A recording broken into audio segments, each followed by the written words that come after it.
Salut și bine v-am regăsit la un nou vlog. Ce mai faceți, cum mai sunteți? Astăzi am decis să fac un nou vlog pentru că am luat niște dulciuri din Istanbul, pentru că am fost cu părinții mei și cu prietenii noștri în Istanbul și am decis să iau niște dulciuri de acolo și hai să începem să le testăm.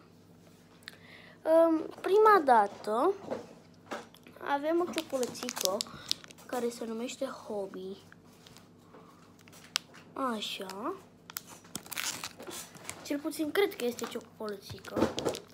Hai să încercăm. După cum vedeți, am și bradul lângă mine. Nu sunt la mine acasă, sunt la București. E tot la mine acasă, dar sunt la București.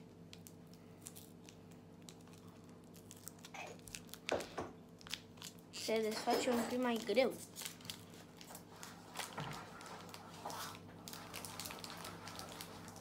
Cam așa arată. O ciocolățică normală.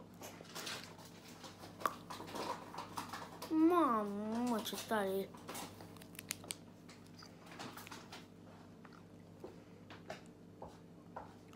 Cam așa arată. E ciocolată cu alune.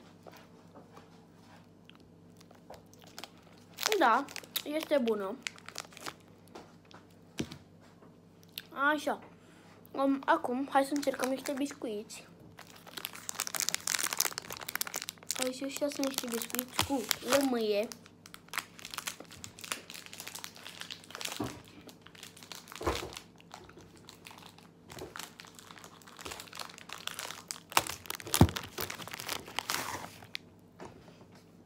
Dacă știți biscuiții aceia Milka, cam așa arată și ăștia.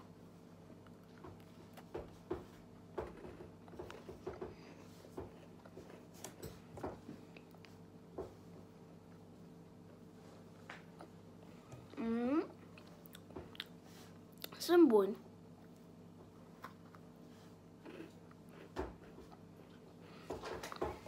Seamănă că... Stați un pic. Seamănă ca niște lucruri, tot așa cu lămâie, dar nu mai știu ce. Da, buni. Așa. Acum, hai să încercăm ceva un pic mai în spate. Avem aici un bubble tea din Turcia cu un pai. Ăsta nu l-am luat din Istanbul, l-am luat din Turcia, dintr-o benzinărie. Prima benzinărie cum intri în Turcia, la vamă. Uitați aici. Hai să-l și desfacem.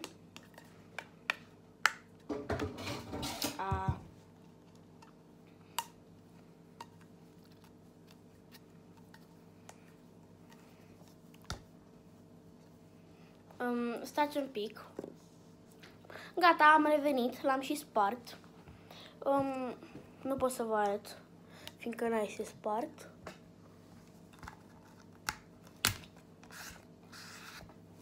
Așa arată.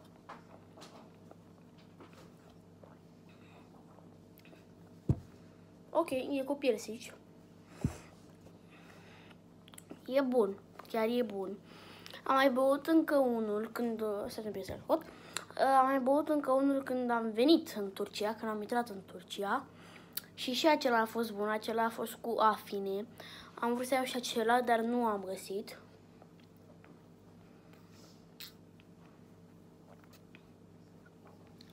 Da, este bun. Așa. Am mulți biscuiți. Aici avem încă niște biscuiți. Și mai avem încă un pachet de biscuiți și după aia încă o ciocolățică.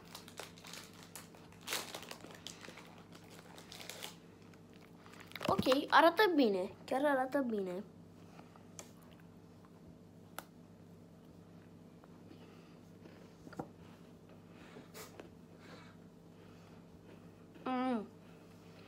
Aceștia seamănă cu cei Milka,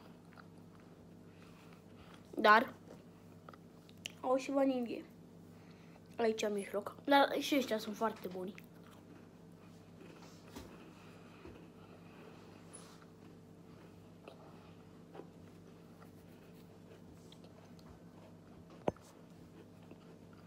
Acum sunt în România. Și hai să încercăm și următorii biscuiți.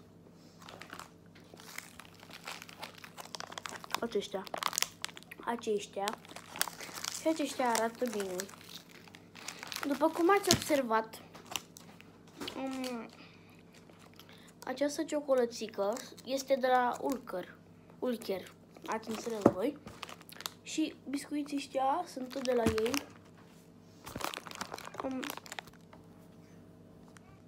Așa, am revenit. Avem și acești biscuiți, care și ăștia sunt tot de la Ulker. Hai să încercăm și pe aceștia.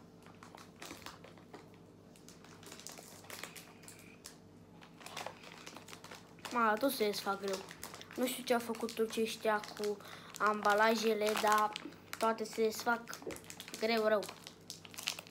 Am vrut să iau și furtunul dragonului, dar nu am găsit, că am văzut că acolo este, dar eu am fost în Fatih. Hai să încercăm și această ciocolată. Și aceasta este tot de la Ulker. Și este un Snickers, ceva de genul. Seamănă foarte mult la ambalaj și cum arată. Acum hai să-l și gustăm.